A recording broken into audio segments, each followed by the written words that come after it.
Hello friends, அஸ்ஸலாமு அலைக்கும். Welcome to as Tamil. நான் உங்கள் சாய் ராஷிக். இன்றைக்கி நம்ம சேனலில் சோளத்தை வச்சு இது வரைக்கும் நீங்கள் ட்ரை பண்ணாத மாதிரியான ஒரு சூப்பரான ஸ்நாக்ஸ் இன்றைக்கி நம்ம சேனலில் பார்க்க போகிறோம். ரொம்ப கிறிஸ்பியாக, ரொம்ப டேஸ்ட்டாக இருக்கும். குழந்தைங்கலேருந்து பெரியவங்க வரைக்கும் எல்லாருமே சாப்பிடுவாங்க.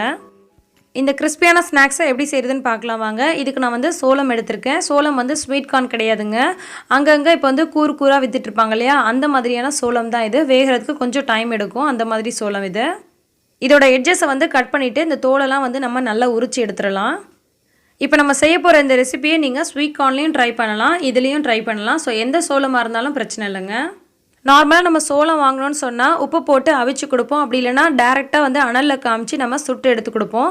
ஸோ அந்த மாதிரி செய்யாமல் கொஞ்சம் டிஃப்ரெண்ட்டாக வந்து எப்படி செய்யலாம் அப்படின்றதுக்காக தான் இந்த வீடியோ போடுறேன். இது வந்து ரொம்ப சூப்பராக இருக்கும் சாப்பிட்றதுக்கு.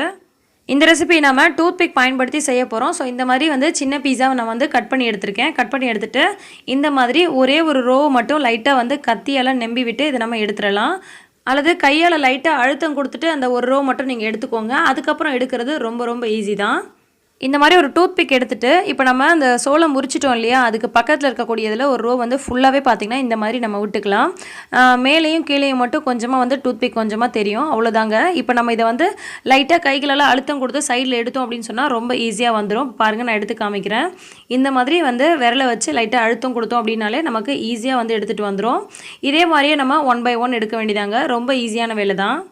இந்த மாதிரி செஞ்சு கொடுக்கும்பொழுது குழந்தைங்களுக்கு பார்க்குறதுக்கும் சரி, சாப்பிட்றதுக்கும் ரொம்ப இன்ட்ரெஸ்டிங்காக இருக்கும். எப்போதும் ஒரே மாதிரி செய்யாமல் கொஞ்சம் இந்த மாதிரி டிஃப்ரெண்ட்டாக செஞ்சோன்னா அவங்க வந்து ஜாலியாக சாப்பிடுவாங்க.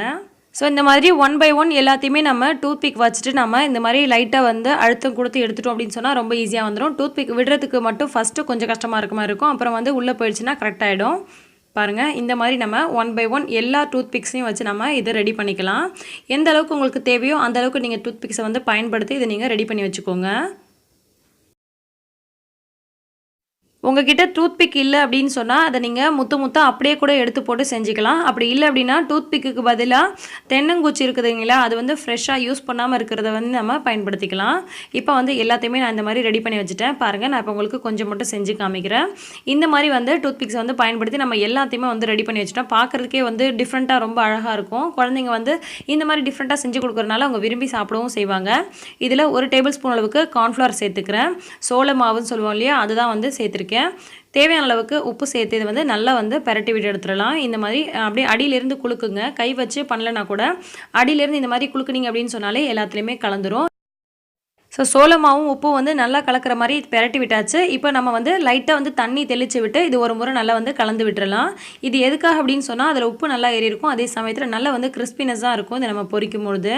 இப்போ இது ரெடி ஆகிடுச்சு. இப்போ நம்ம பொரிக்க ஆரம்பிச்சிடலாம். இப்போ ஒரு பேனில் கொஞ்சமாக எண்ணெய் ஊற்றி எண்ணெய் நல்லா சூடானதுக்கப்புறமா இதை நம்ம உள்ளே சேர்த்துக்கலாம். இதுக்கு நம்ம நிறைய எண்ணெய் செலவு பண்ணுற அவசியம் கிடையாது. கொஞ்சமாக ஊற்றினாலே போதும். இந்த மாதிரி பாத்திரம் வந்து நல்லா தட்டையாக இருக்கிற மாதிரியான ஒரு பேனாக பார்த்து எடுத்துக்கோங்க. இது நார்மலாக நம்ம எப்போதும் ஃப்ரை பண்ணுற மாதிரி மிதமான தீயில வச்சு அது நல்லா கிறிஸ்பினஸ் ஆகிறது வரைக்கும் பொரிச்சு எடுத்துக்கோங்க. இந்த மாதிரி 2 சைடும் அப்பப்போ திருப்பி போட்டு நம்ம ஃப்ரை பண்ணோம் அப்படின்னு சொன்னால் எல்லா சைடுமே ஈவனாக நல்லா கிறிஸ்பினஸாக கிடைக்கும். ஹையில் வச்சு ஃப்ரை பண்ணாமல் மீடியம் ஃப்ளேமில் வச்சு பண்ணிக்கோங்க. அப்போ தான் எல்லா சைடுமே நமக்கு நல்லா வந்து ஈவனாக கிறிஸ்பினஸ் கிடைக்கும். இல்லைனா வந்து தேஞ்சு போன மாதிரி ஆகிடும். இந்த மாதிரி நல்லா கிறிஸ்பினஸ் ஆகிடுச்சு. இந்த சமயத்தில் நம்ம இதை எடுத்து அப்படியே ஒரு டிஷ்யூ பேப்பருக்கு மாற்றிடலாம். அல்லது ஏதாவது ஒரு பேப்பர் வச்சுட்டு மாற்றிக்கோங்க. அதில் இருக்கக்கூடிய எக்ஸ்ட்ரா ஆயிலெலாம் கூட அப்சர்வ் பண்ணிக்கும். நம்ம ஃப்ரை பண்ணி எடுக்கும் போதும் சரி, இந்த சோளம் வந்து ஒன்று கூட கழண்டு வராதுங்க. நம்ம எப்படி வச்சுருக்கோமோ அதே மாதிரியே இருக்கும். இப்போ ஒரு பவுலில் 1/2 டீஸ்பூன் அளவுக்கு மிளகாய்த்தூள், 1/2 டீஸ்பூன் அளவுக்கு சாட் மசாலா, 1/2 டீஸ்பூன் அளவுக்கு மிளகுத்தூள், 1/2 டீஸ்பூன் அளவுக்கு உப்பு சேர்த்துருக்கேன். தேவையான அளவுக்கு உப்பு சேர்த்துக்கோங்க. இது வந்து எல்லாத்தையும் நம்ம நல்லா கலந்து விட்டுறலாம்.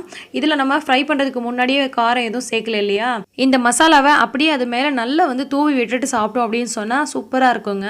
இந்த மாதிரி நல்லா கலந்து விடுங்க. அந்த உப்பு, மிளகுத்தூள், மிளகாய்த்தூள் எல்லாமே வந்து நல்லா கலக்கணும். சாட் மசாலா இல்லை அப்படின்ற பட்சத்தில் அதை வந்து ஸ்கிப் பண்ணிக்கோங்க. உப்பு, மிளகாய்த்தூள், மிளகுத்தூள் இது மட்டும் கூட போதும். இது எல்லாத்தையும் நல்லா வந்து எல்லா சோளத்து மேலேயும் படுற மாதிரி நம்ம வந்து அப்படியே தூவி விட்டுட்டு அப்படியே வந்து நம்ம எடுத்து சாப்பிட்டோம்னா ரொம்ப சூப்பராக இருக்குங்க. லைட்டாக வந்து கொத்தமல்லி தழை தூவிக்கலாம். அதே மாதிரி நம்ம கருவேப்பிலை கூட வந்து எண்ணெயில் வந்து ஃப்ரை பண்ணி போட்டு சாப்பிடலாம். ரொம்ப சூப்பராக இருக்கும். இது கூட டொமேட்டோ சாஸோ அல்லது மயோனைஸோ வச்சு சாப்பிட்டோம்னா அல்டிமேட்டாக இருக்கும். கண்டிப்பாக நீங்கள் ட்ரை பண்ணி பாருங்கள். இந்த மாதிரிலாம் குழந்தைங்களுக்கு செஞ்சு கொடுத்தீங்கன்னா டிஃப்ரெண்ட்டாக இருக்கிறதுனால ரொம்ப விரும்பி சாப்பிடுவாங்க. இதை நீங்கள் நார்மலாக விற்கக்கூடிய கார்ன்லையும் செய்யலாம் அல்லது ஸ்வீட் கார்ன்லையும் செய்யலாம். ரொம்பவே சூப்பராக இருக்கும். கண்டிப்பாக நீங்கள் ட்ரை பண்ணிவிட்டு எப்படி இருந்துச்சு அப்படின்னு எனக்கு கீழே கமெண்ட் பண்ணுங்கள். இந்த வீடியோ உங்களுக்கு பிடிச்சிருந்துச்சுன்னா லைக் பண்ணி மற்றவங்களுக்கும் ஷேர் பண்ணுங்கள். இன்னும் பல சூப்பரான டிப்ஸ் அண்ட் ஆரோக்கியமான ரெசிபி ரெசிபிஸ் உடனுக்குடன் தெரிஞ்சுக்க ஆஸ்தமிழ் சேனலை சப்ஸ்கிரைப் பண்ணுங்கள். எல்லா புகழும் இறைவனுக்கே. நன்றி.